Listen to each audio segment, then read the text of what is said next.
Assalamualaikum. Waalaikumsalam.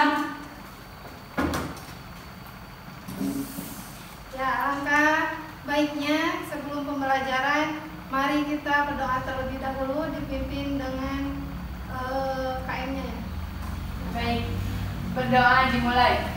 Bismillahirrahmanirrahim.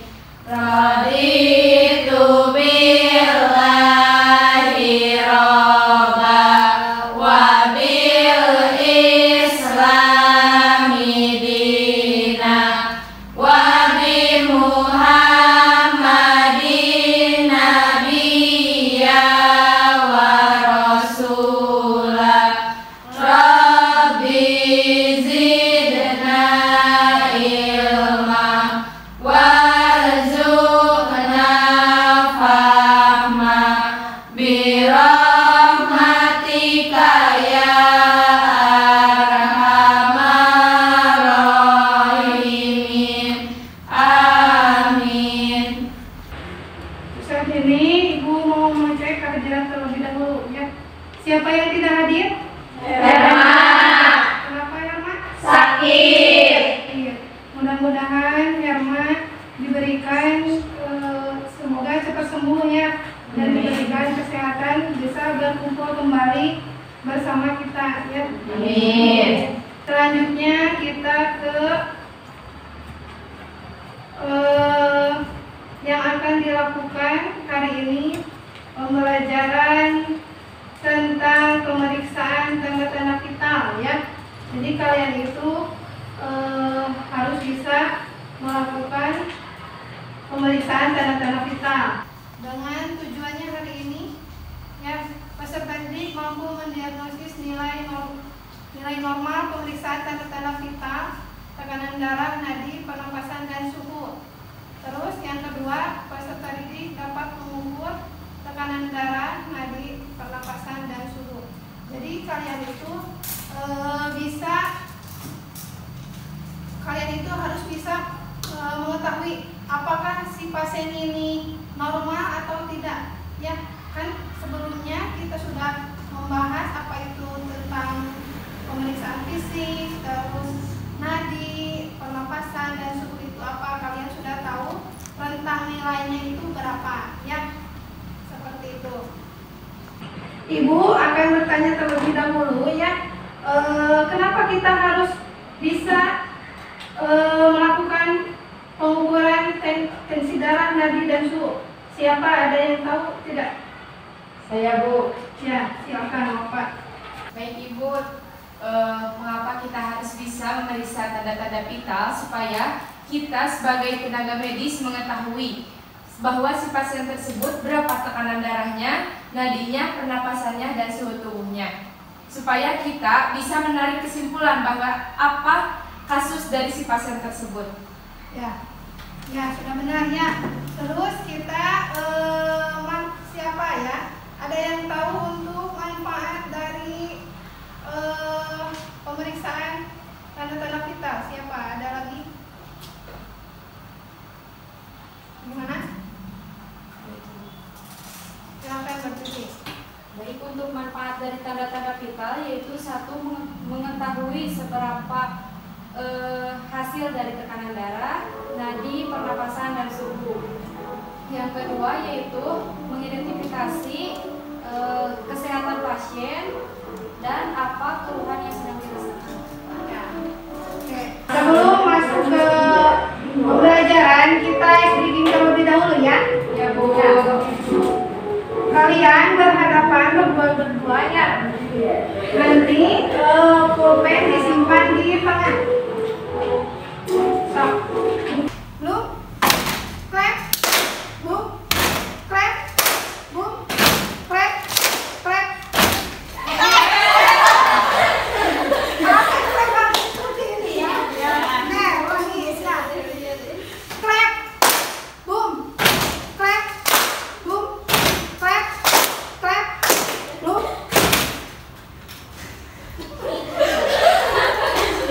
Ya,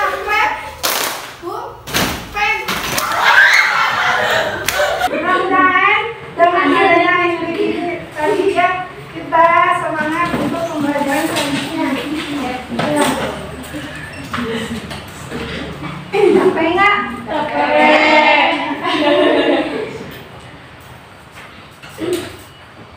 Ibu akan bertanya lagi ya. Pemeriksaan tanda-tanda vital itu apa saja? Tekanan darah,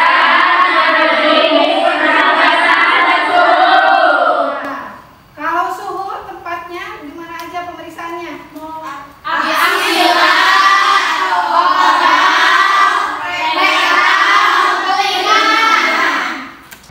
Sekarang ini kalian Ibu akan menampilkan video ya. Kalian harus diamati dan cermati ya, dengarkan. Ini videonya lumayan 20 menit gitu ya. Assalamualaikum warahmatullahi wabarakatuh. Apa kabar adik-adik program studi ilmu keperawatan FIK UMY? Kali ini kita akan belajar bagaimana pemeriksaan tanda-tanda vital pada pasien. Nanti kita akan melakukan 4 kegiatan untuk pemeriksaan tanda-tanda vital. Yang pertama adalah pengukuran tekanan darah, yang kedua pengukuran nadi, yang ketiga pengukuran frekuensi nafas, dan yang terakhir pemeriksaan suhu. Mari pertama kali ini kita akan belajar tentang bagaimana cara mengukur tekanan darah pada pasien. Pastikan privasi pasien sudah kita jaga, kita tutup pintu, tirai, dan bagian yang akan kita buka hanya pada bagian yang akan kita ukur. Kemudian kita dekatkan alat. Di sini ada tensimeter, kemudian stetoskop, ada swab alkohol, dan juga tentunya hand strap untuk kita hand hygiene. Baik, kemudian kita lakukan hand hygiene dulu sebelum pasien.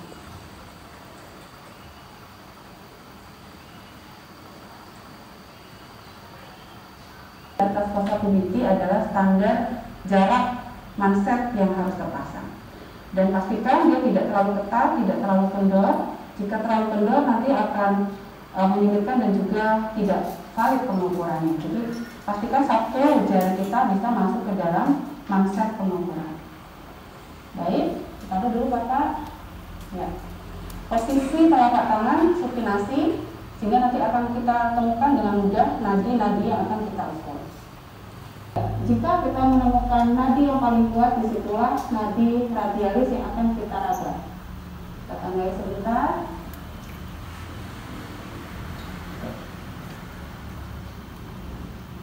Ya, kita siapkan bahwa pandangan kita akan bisa melihat jarum dari tensimeter dengan tangan non-dominan atau tangan kiri. Kalau saya meraba nadi radialis. Dengan tangan dominan saya memegang balon pada tensimeter. Saya sudah kunci dan kita siap untuk mengukur tensi atau tekanan darah. Ya. Setelah itu saya mendengarkan suara tolak 3 dan 4 di angka 80. Setelah itu kita bisa lanjutkan untuk mengempeskan manset pada pasien. Kita melakukan pemeriksaan tekanan darah, kita akan lanjutkan dengan pemeriksaan nadi, frekuensi pernapasan, dan juga suhu tubuh. Baik, kita akan mengukur frekuensi nadi yang menggambarkan dari curah jantung atau frekuensi jantung selama 1 menit. Untuk mendapatkan frekuensi nadi, kita akan menggunakan lengan pasien dari lengan kanan ataupun lengan kiri. Yang pertama akan kita cari adalah nadi radialis, ya. Nadi radialis berada sejajar atau satu garis lurus dengan ibu jari pasien, tepat di pergelangan tangan. Untuk menghitung frekuensi pernapasan, carilah titik di dada pasien yang paling jelas ada pergerakan naik dan turun. Amati dulu di titik mana kita akan menghitung frekuensi nafas. 1 kali frekuensi nafas adalah 1 pergerakan naik dan turunnya di dada. Langsung bisa terbaca pada layar LED. Maaf ya Kak ya, saya periksa dulu. Tidak usah terlalu dekat, itu sudah bisa membaca. Ya, hasilnya sudah bisa langsung kita lihat di layar LED pasien. Dan yang terakhir adalah termometer digital. ini kita tempelkan nanti di sela-sela aksila. Yang pertama kali kita selalu lakukan desinfeksi lagi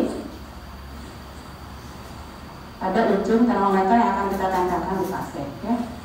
Nah, begitulah cara mengukur suhu dalam keadaan alat yang berbeda-beda. Kita bisa melakukan pengukuran suhu dengan melalui telinga, melalui dahi, ataupun melalui aksila. Atau kalau teman-teman menemukan alat termometer yang lain, kita bisa menyesuaikan dan membaca petunjuknya terlebih dahulu. Demikian pengukuran suhu yang bisa saya ajarkan. Silahkan jika ada pertanyaan. Terima kasih. Ya, alhamdulillah ya. Kalian tadi sudah melihat, mengamati ya video tersebut. Jadi pengukuran TTP itu harus sesuai urutan ya. Jangan acak-acakan. Kalau misalkan kalian aku mau suhu dulu atau misalkan mau denyut nadi dulu, tidak boleh ya. Jadi kalian itu harus berurutan, mulai dari tensi darah, terus nadi, pernapasan dan suhu. Ya. Tadi sudah melihatnya videonya secara lengkap.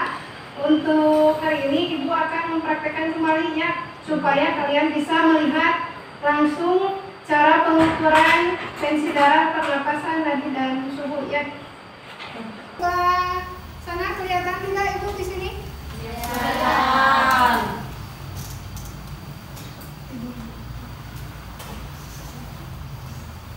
Sebelum melakukan tindakan, kita harus memakai APD. Ya.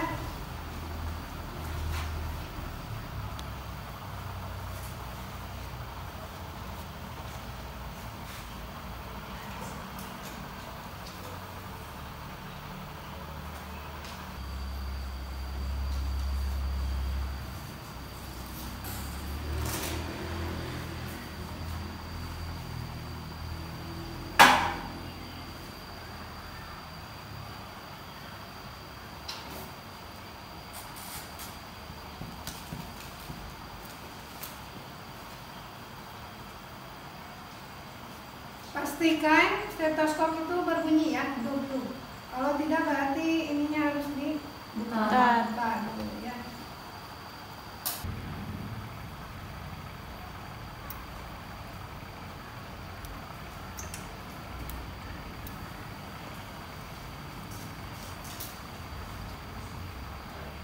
Oke, nadinya 80 kali per menit ya. Setelah itu kita pemeriksaan pernapasan. Nah, Ibu silakan. Saat ini saya akan memeriksa pernapasan Ibu ya. Ya, nadinya pernapasannya 21 kali per menit ya. Itu termasuk normal atau tidak? Normal. Sekarang kita pemeriksaan suhu ya.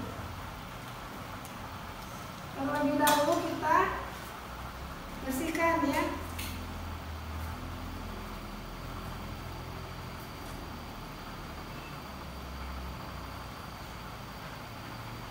Ibu, maaf ya, saya akan periksa dulu suhu.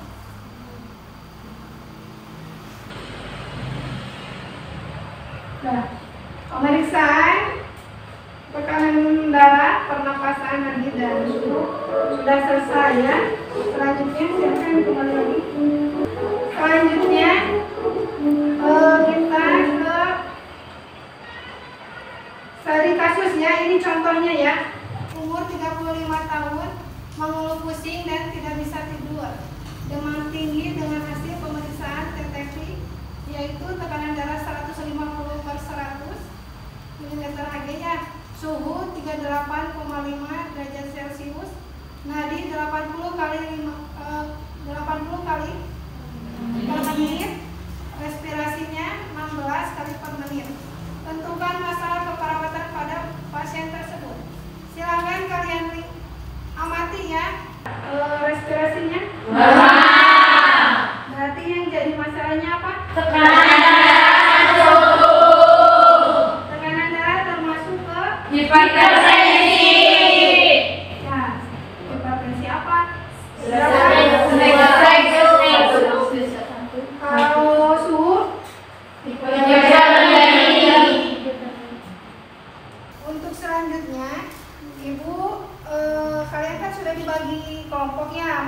di pertemuan sebelumnya, silakan kalian membentuk kelompok, ya kelompok 1 sebelah sini, kelompok 2 di belakangnya, ya kelompok 3 sebelah sini lagi, kelompok 4 baru di belakangnya.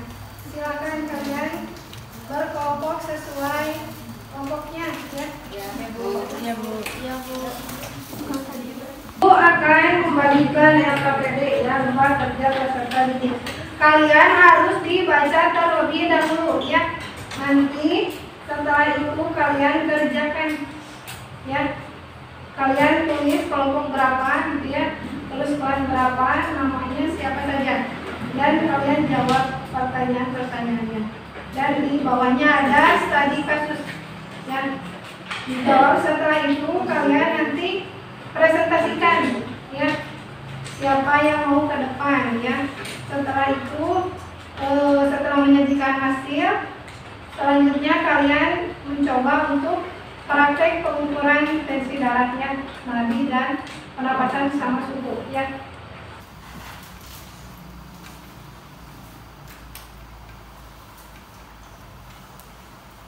Kalian bisa membaca di buku, ya, atau di internet.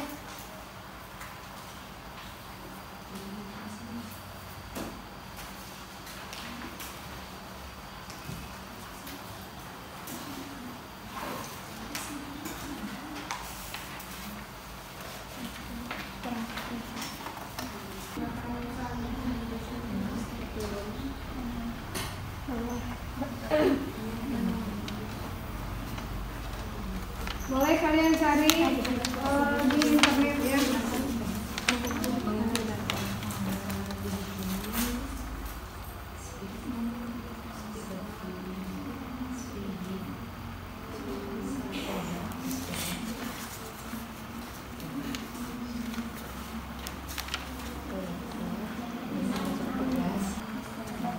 Teliti membaca kasusnya.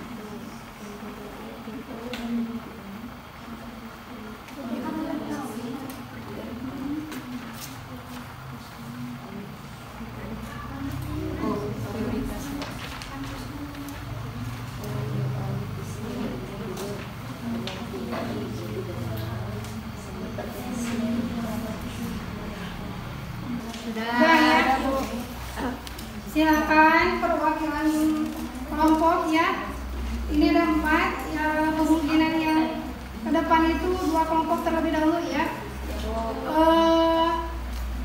Kalian yang ke depan itu harus 1 yang menjadi moderator, yang kedua jadi sekretaris, ya, atau notulen, yang ketiga itu boleh yang menyajikan hasilnya boleh 2 orang, ya. Soalnya kan ini ada 5 orang.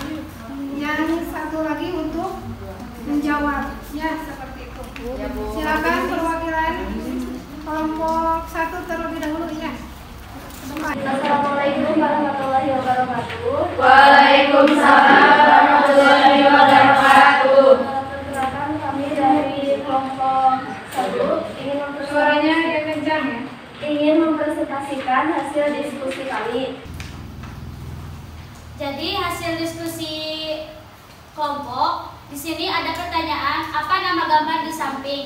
Gambar di samping yang 3 ini namanya sphygmanometer merkuri, sphygmanometer air raksa, dan sphygmanometer digital. Digunakan untuk mengecek tekanan darah pasien.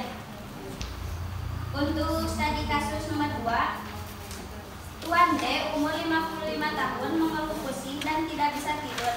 Demam tinggi 40 derajat Celcius dengan hasil pemeriksaan deteksi yaitu tekanan darah 160/110, untuk suhu 40 Celcius, nadi 80 kali per menit, dan respirasi 30 kali per menit.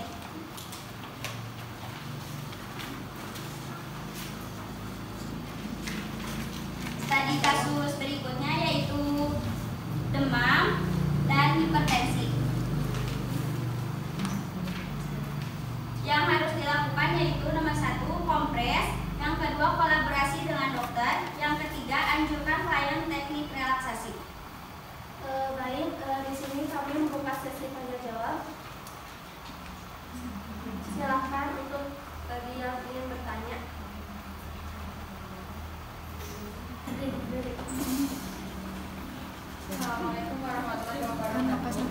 Waalaikumsalam warahmatullahi wabarakatuh.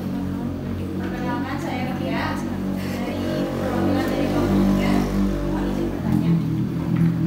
Di studi kasus nomor 2 ada frekuensi pernapasan 30 kali per menit. Apakah itu normal atau tidak? Terima kasih. Wassalamualaikum warahmatullahi wabarakatuh. Baik, untuk kelompok selanjutnya.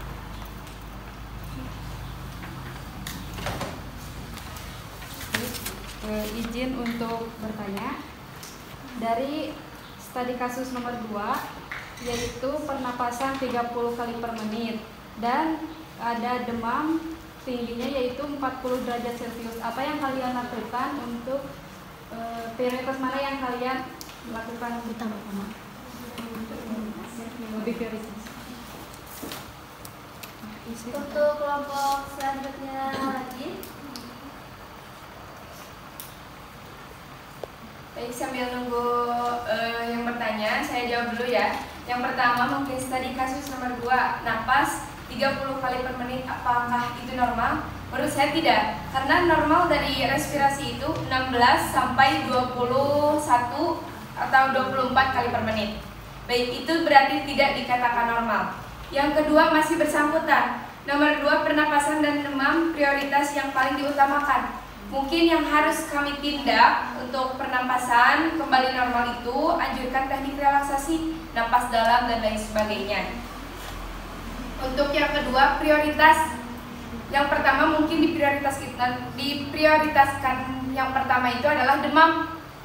Karena demam di sini dapat mengancam. Jadi yang pertama harus diatasi itu demam. Ya. Paham? Bagaimana, cukup? Selanjutnya praktek ya. Jadi untuk kelompok ini prakteknya 2 ya, tekanan darah, pemeriksaan tekanan darah dan nadi. Nanti kelompok selanjutnya pernapasan sama suhu. Ya, silakan.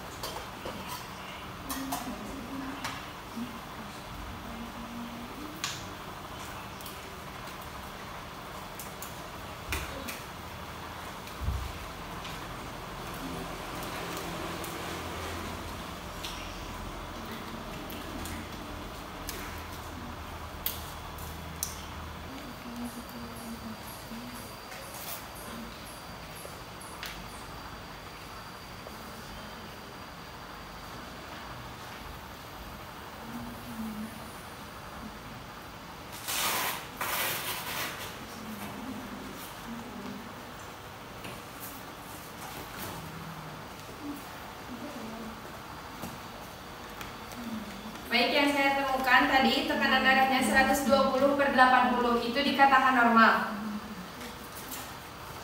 Untuk selanjutnya saya akan mengecek nadi pada pasien.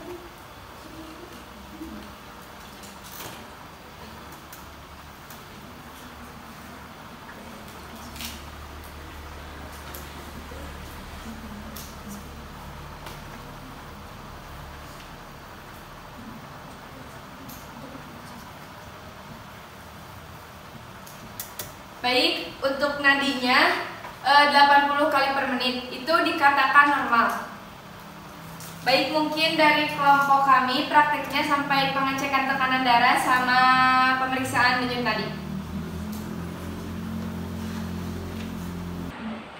Kami pamit undur diri. Mohon maaf bila ada kesalahan. Wassalamualaikum warahmatullahi wabarakatuh. Waalaikumsalam warahmatullahi wabarakatuh. Nah,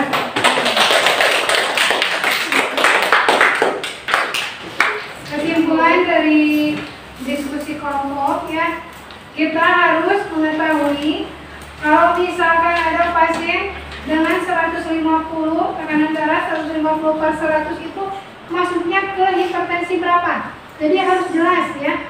Atau misalkan demamnya itu angkanya di berapa, kalau misalkan 39 itu termasuk ke mana gitu ya, febris atau misalkan hipotermia apa hipotermia gitu ya.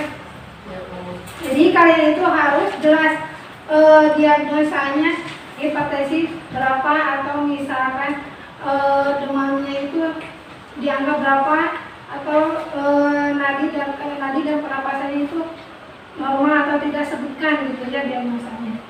Setelah itu kalau ditindakan jangan lupa di awal itu harus cuci tangan sebelum tindakan dan sebelum tindakan. Terus dan sesudah ya sesudah. Terus sebelumnya harus APD-nya harus yang lengkap ya. Jadi yang pertama itu masukkan dulu apelnya dulu, terus pakai hand squat ya seperti itu. Silakan kalian untuk kembali ke tempatnya masing-masing ya. Oke, sebelum ke kuis itu kita ambil kesimpulan dulu ya. Dari pembelajaran hari ini siapa yang mau menyimpulkan? Silakan. Menyimpulkan materi hari ini. Ya, Bu. Ya, silakan. Baik, kesimpulan dari materi tersebut yaitu pemeriksaan tanda-tanda vital, di mana kita mengetahui SOP, langkah-langkah ataupun tujuan dari tanda-tanda vital, yaitu kita bisa mengetahui tekanan darah, suhu tubuh, pernapasan, dan denyut nadi. Untuk itu, dengan kita memeriksa tanda-tanda vital, kita bisa menentukan diagnosa dan penyakit pada klien. Terima kasih. Terima kasih ya. Terus untuk selanjutnya ya, dikarenakan tadi presentasinya belum selesai, untuk minggu depan kita presentasi kelompok selanjutnya dan praktek kembali ya. Ya, Bu. Ya, Bu. Untuk hari ini silakan kalian buka webnya. 2 menit bisa? Bisa.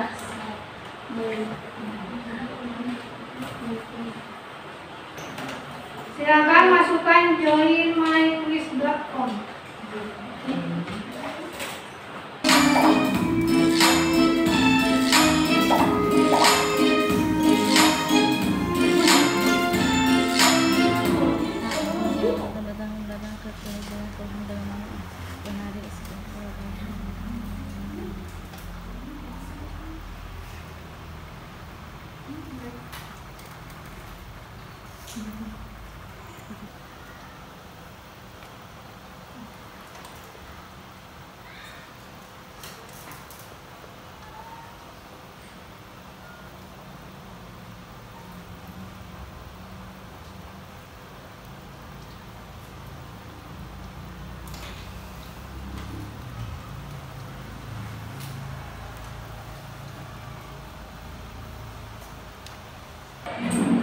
Sudah?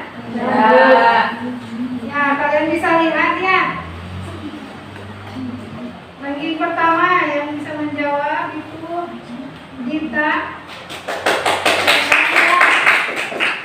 Rizkia, dan yang ketiga Tina. Untuk pembelajaran hari ini dicukupkan sekian ya. Mohon maaf apabila ada salah kata. Mudah-mudahan pembelajaran ini bisa bermanfaat untuk kalian dan bisa mengaplikasikan di kehidupan sehari-hari ya. Sekali lagi mohon maaf. Wabillahi taufiq wal hidayah. Wassalamualaikum warahmatullahi wabarakatuh. Waalaikumsalam warahmatullahi wabarakatuh.